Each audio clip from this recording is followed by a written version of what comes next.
খুব বরফ পড়েছে, তাই রাস্তাগুলো বরফ কাটার মেশিন দিয়ে বরফ সরিয়ে দিচ্ছে। এই যে বরফ কাটার মেশিন দিয়ে রাস্তাগুলোকে পরিষ্কার করা হচ্ছে, বরফ কেটে সরিয়ে দিচ্ছে।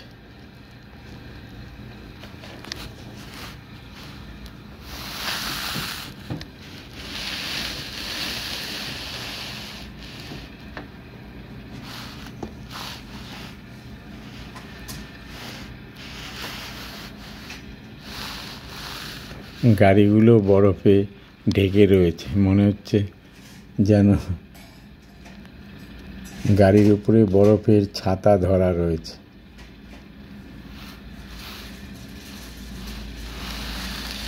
এই যে দুজন লোক বরফ কাটার মেশিন দিয়ে রাস্তা পরিষ্কার করছে।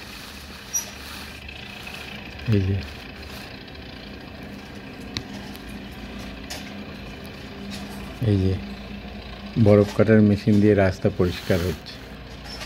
বরফগুলো ঠিক মনে হচ্ছে ফোয়ারার মতো চারদিক দিয়ে পড়ছে, খুব ভালো লাগছে দেখতে। আমি বাইরে বেরোতে পারছি না, বাইরে ভয়ঙ্কর ঠান্ডা।